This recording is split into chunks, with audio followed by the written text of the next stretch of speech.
Good day, ladies and gentlemen. Welcome to Live with Doug, and hopefully Live Doug. We are thinking through God's Word together. Glad to have you with us as we continue our study of the book of Isaiah. And today we are in one of my favorite sections, or at least we are beginning one of my favorite sections in the book of Isaiah, and indeed in the entire Old Testament. It is a passage very familiar to all of us because of George Frederick Handel, who put a couple of these verses in Isaiah 9, eternally set to a wonderful musical arrangement that we sing every Christmas, even though it's far more than just a Christmas message. Anyway, we're going to look at Isaiah chapter 9. Now, before we get into the main text we want to cover, I want to remind you of the setting. God has been declaring, predicting ahead of time that there are dark days coming for the Jews. His patience has run out with their sin, their idolatry, their pursuing of anything and anyone other than Him for help, for strength, for comfort, and especially for obedience. These are a wicked, idolatrous people. And God has warned them over and over again that judgment is coming. And He's going to bring foreign lands, foreign kings, to be the instruments of devastation against His people. And remember, there are two kingdoms, right? Let me pull up the map for you. Two kingdoms. They're up in the green for those of you watching on video. That's the northern kingdom, what is often referred to in the Old Testament as Israel or Ephraim, sometimes Jacob. And then there's the southern kingdom, which is typically goes by the name Judah. So we've got these two kingdoms. The northern kingdom, you see there on the left in that little black and red box, the northern kingdom fell in 722 BC. And then the southern kingdom fell a little bit later than that, 586. Now, the 722 is when the northern kingdom was, just defeated. It was no longer really in any sense a nation of its own. But the siege and the takeover began earlier. Even in our day, most wars are not over in a day, even with our technology and such. Certainly in that day, it took a much greater amount of time to invade and to win the battle. So it all began earlier, and the signs of God's judgment and the fear that would have spread to the people began well before the final fall of either of these kingdoms. And the threats were there, and you hear rumors, right? They hear rumors of wars. They hear rumors of different nations. And as Assyria's power grew, and as they began to start their takeover of much of the known world at that time, those stories come, and people began to fear. Well, in around 733, Assyria made strong inroads into the northern lands. If we go back to the map again, so they came from the north. I think you all can see my cursor now. They came from the north, and they took over this area up here, Aram, and down toward the western side of the Sea of Galilee into this area here. So in around 733, all of this area came under Assyrian rule. So Samaria, the capital of Israel, didn't fall until 722, but the writing was on the wall.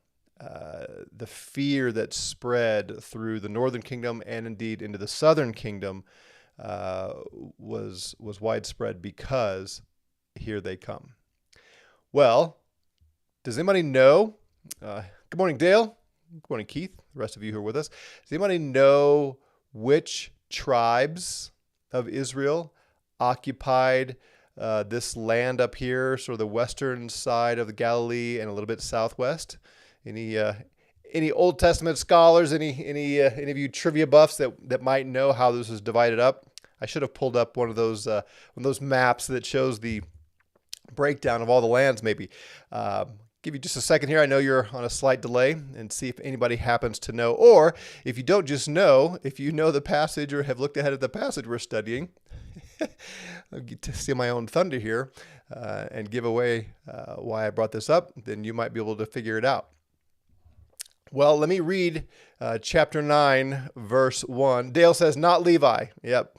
There's lightning mind. Dale has had his second cup of coffee already, haven't you? That's clever. It's good.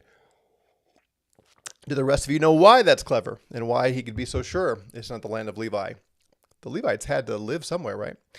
So let me read Isaiah 9, the first verse, and I bet you can figure it out. It says this: but there will be no gloom for her who was in anguish. In earlier times, he treated the land of Zebulun and the land of Naphtali with contempt. But later on, he shall make it glorious by the way of the sea, on the other side of the Jordan, Galilee of the Gentiles. So you probably figured it out. Zebulun and Naphtali, or Naphtali, I know some people pronounce it. So this area up here was where Zebulun and Naphtali had their heritage, their inheritance. So we ended chapter 8 with the people will pass through the land. They'll be hard-pressed and famished.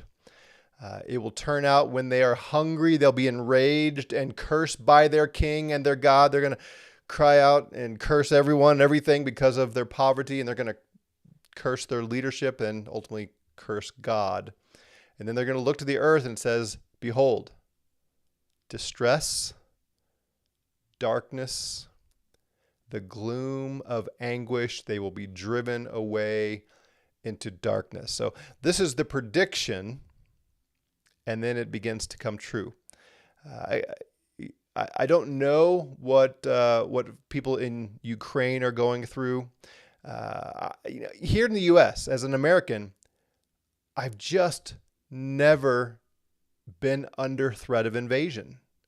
And I dare say that none of my American friends who are listening have ever been in a real threat of invasion. We don't know what that's like. We're such a big landmass. We've been the world's largest power for a long time now.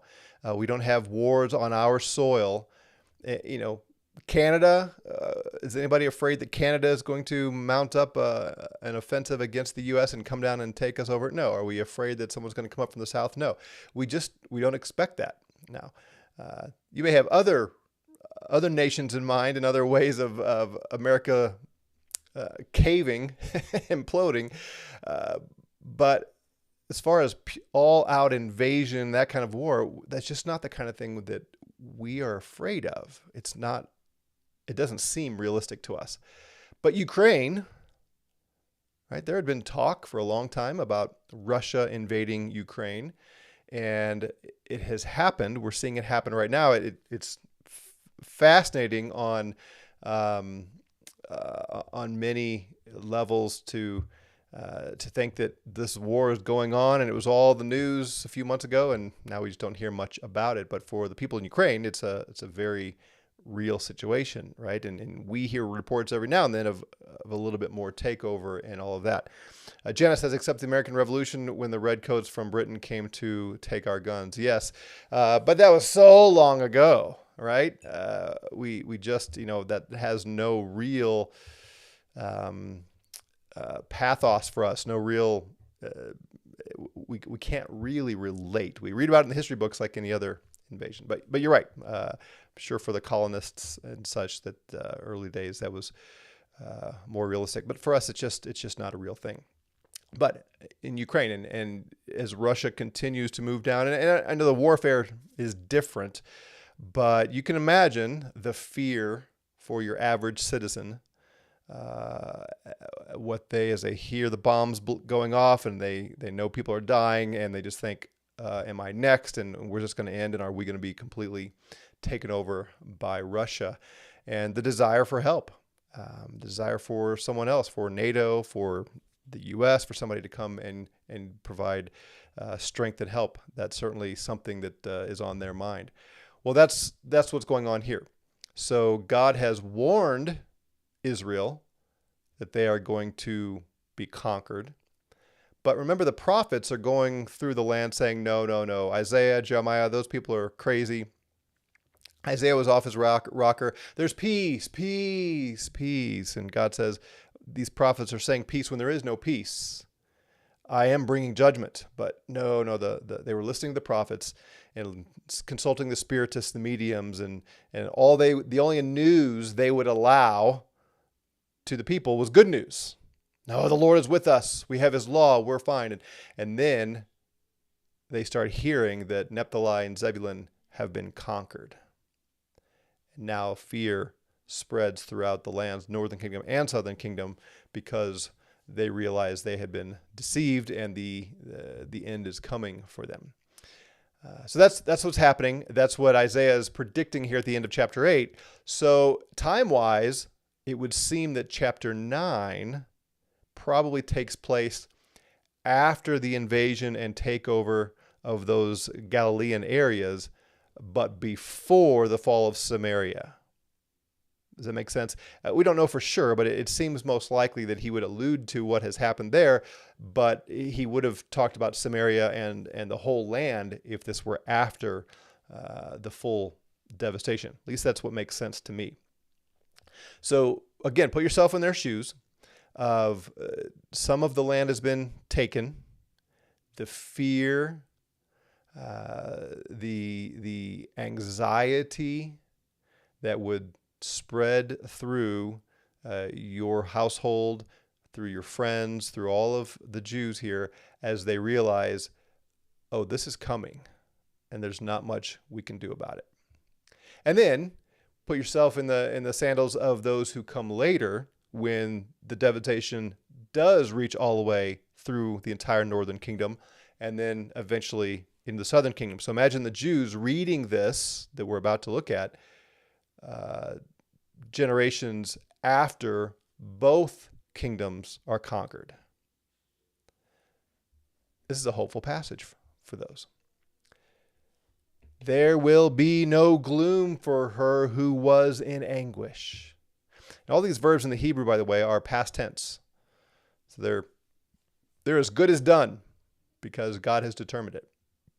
No more gloom.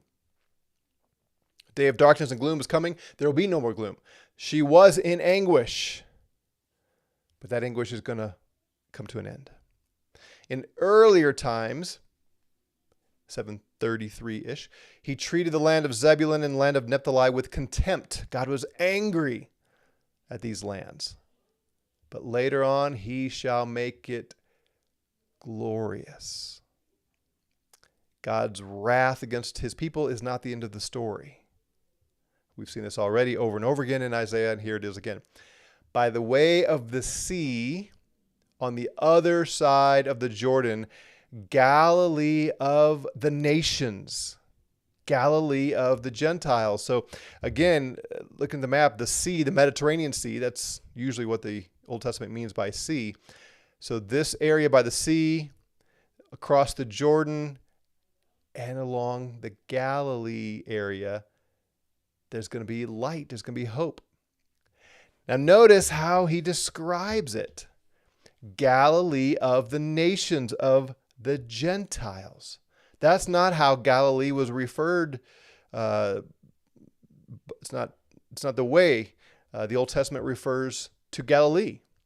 Gentiles, nations, that's not part of it. The nations are coming. Assyria is coming. Then Babylon. Right? The nations are coming, and what was once Jewish land is going to be taken over by foreign nations, and it's called Galilee of the nations. We know where this is going. This is a messianic passage, a messianic prophecy. And I think it's important that Isaiah here at the beginning of this announcement of the Messiah refers to the land not as the land of the Jews, but of the nations. When Jesus showed up and he said, I have sheep of another fold, And the Jews became very angry. The leaders did, at least the Pharisees became very angry with him for saying that. They simply, like in so many other occasions, they simply were ignoring the clear teaching of the Old Testament. This isn't the clearest in Isaiah. We'll see that later on. But here, even at the first announcement of the Messiah, the nations are included. Jesus was never intended merely for the Jews. And I dare say our dispensational friends also misread the Old Testament, especially the old school dispensationalists who said that Jesus came and presented himself to the Jews, and if they had accepted him, then that would have brought in the kingdom right then and there. Unless that vision, that view also includes a robust global, national, multinational kingdom, anybody who thinks that Jesus came merely for the Jews is simply misreading the scripture.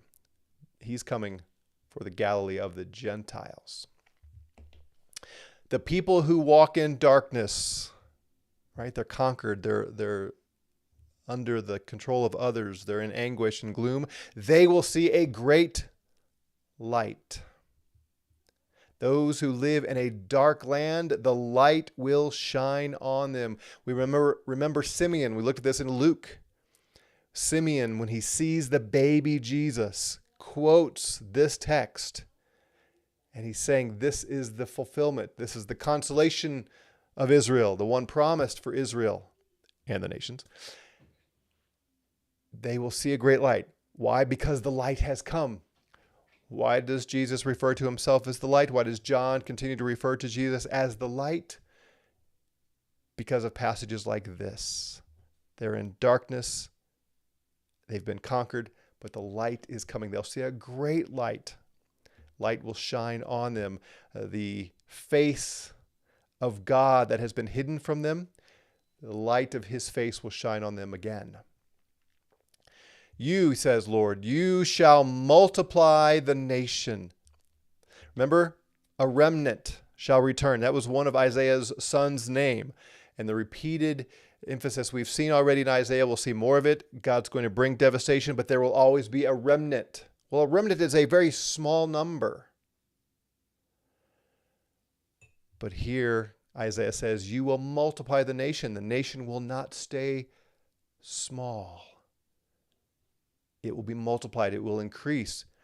Not only will their number increase, he says, you shall increase their gladness. They will be glad in your presence. You will be among them again, and they will be glad in that, as with the gladness or the rejoicing of harvest, as men rejoice when they divide the spoil. So I was pondering this, and it raised a question in my mind. I'm curious if you have any feedback to this. We are told to rejoice. Paul, the apostle, says, rejoice in the Lord always. Right? And when things get very difficult, when we sort of feel like we're walking in darkness and gloom, which, dark days do come, even though we're living in the light of the fulfillment of the Messiah, we're people of the Messiah, we still have dark times. And we can rejoice in the hope of the Lord, of what's coming, and rest in him. So we know that. And that's why we can rejoice in all times, because we don't rejoice in all circumstances, for sure. We don't rejoice at sin and that kind of thing. But when the Lord is pouring out abundant blessing on us, temporal, tangible, experiential blessing, I wonder, the question that's raised in my mind is, are we good at celebrating those things? Are we people who rejoice in his temporal provision and gifts? There's certainly a mindset among some Christians that really downplays the temporal. As we have almost a a functional Gnosticism at times in the New Covenant, in the modern day church. And I think that's misguided. Certainly, we can become materialistic. We can become, we can get too comfortable in this life as though this life is all there is. And there are probably Christians that are there, and maybe other generations have been there. But it seems to me, especially in a lot of theologically minded, reformed, kind of deeper thinking Christianity, we can almost become a functional Gnostic people.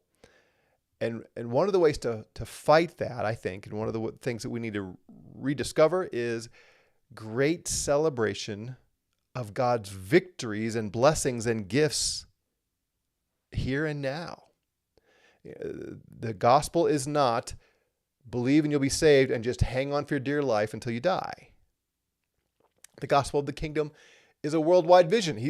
He's come for the Galilee of the nations.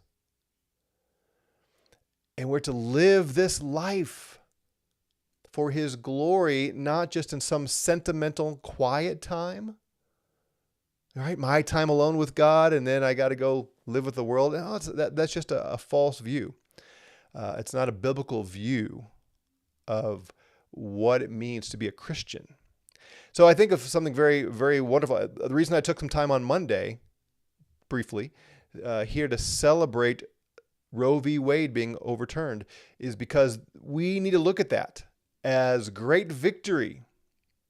We have been in a war as the church against Roe v. Wade for 49 years. And God gave us victory. Now, is that war against abortion done? No. But this was a great knock to the other side. This was a huge blow to them.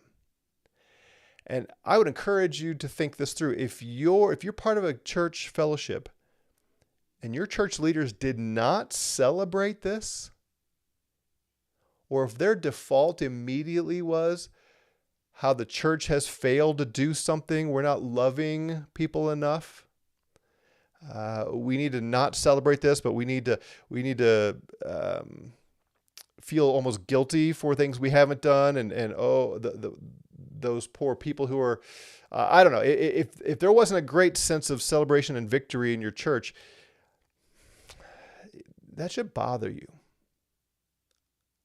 I think that introduces all kinds of bad thinking, frankly, about what abortion is and what's going on.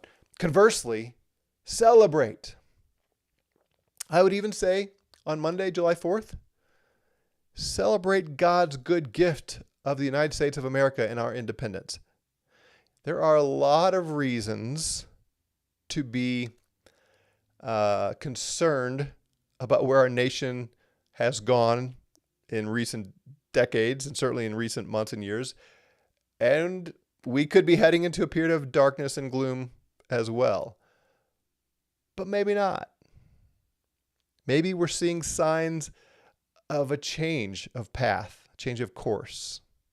Maybe the church is going to get a backbone and take this Roe v. Wade thing as wind in our sails to, I keep changing my metaphors, to take new ground. As it is currently, I can tell you these things freely without fear of persecution. I might get censored. I've had a couple of my videos censored. I might get censored for this. And I'm sure I could say the magic words that even a small channel like mine would get censored. But right now we have the freedom. You have the freedom of worship and gathering to worship.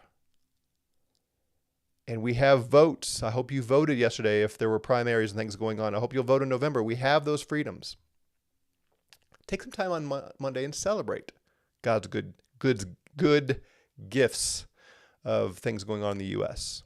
You know, we celebrate birthdays and anniversaries and that kind of thing, not for any real accomplishment, but just, you know, it's kind of hard to find too much rationale sometimes for birthdays.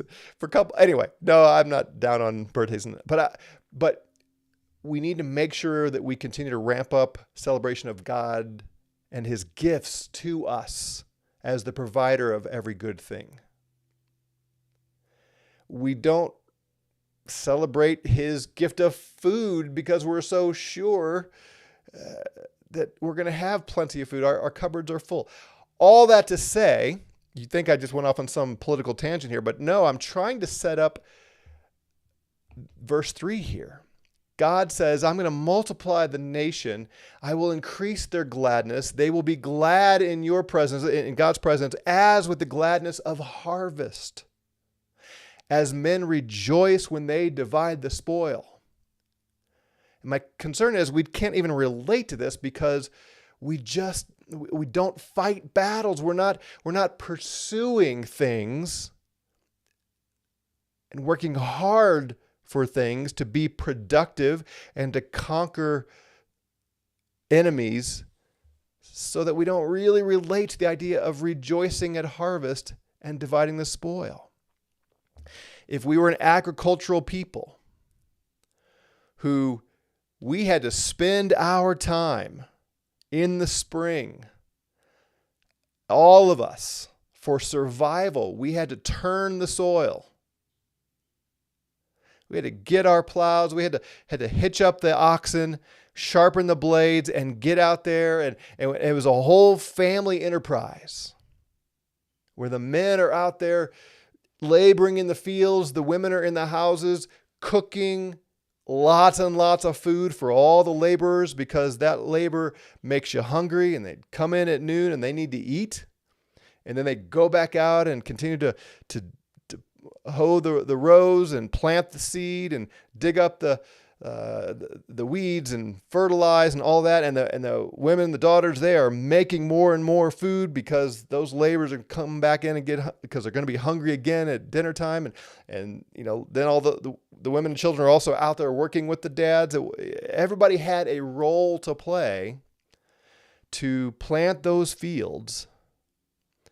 And then all summer long, you got to tend them. Again, keep the weeds out, keep the wild animals out, and then you got to pray for rain. Because there might be periods of time when the rain doesn't come. And if the Lord brings rain, come the fall, everybody's got to get out there and work really hard again to gather all the grain, to separate the wheat from the chaff, to store the good stuff. And what would they do every year when that happened? When they had a huge harvest of food, they would throw a party, sing, dance, drink wine, revel in God's goodness of providing enough food to get you through the winter until springtime comes, and you do it all over again. We don't do any of that because we don't have to. I'm thankful. We should be thankful. I can sit here and spend my time teaching you the Word of God because I don't have to go out and plow a field. But we miss out on the gladness of working hard for something and then seeing God bring results and rejoicing and celebrating. Or war. Most of us never will experience anything having to do with war. And that's good, but we miss out. We have to work to get in the mindset of there's a battle raging and you have to fight, physically fight, swords and bows and arrows and such. And then when the Lord gives you the victory over your enemy and you've conquered that other nation, and now all of their wealth is yours, you rejoice in the fact that you weren't defeated, but you were the conqueror, and now your wealth has increased exponentially. The soldiers get to share in all the wealth of the people they've conquered.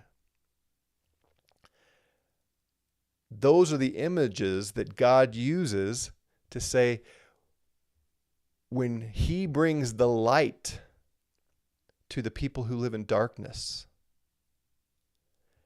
they're going to dance and sing and celebrate as the time of harvest, or as men rejoice when they divide the spoil.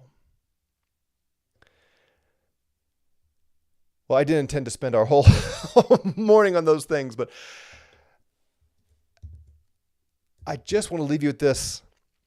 Give some thought to how you can incorporate more celebration. Maybe it starts with actual clearer pursuit of battles and sowing, SOW, where you're very intentional about working toward things, being productive in the battles he's given us to fight. And then as he grants victory and gives us the reaping, take time as an individual, as a family, as a church to celebrate these very tangible, temporal, earthly gifts so that we can relate to the idea that God really is the one who is the Father of all good gifts. And then put yourself in the mindset of a time when when you were defeated and you were dependent on others for food and they might not provide. Just try to get yourself in the mindset. I think I would encourage all the fathers who are listening here, you need to lead your family in this so they can have some sense of the celebration that Isaiah is seeing here when Messiah comes. And guess what? He has come. I'm going to leave you with this, and I'm going to be done.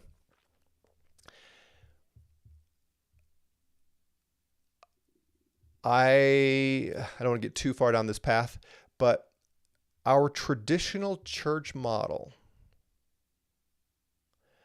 of going to a service in a building where one man or a handful of people are doing everything and the rest of us are largely spectators,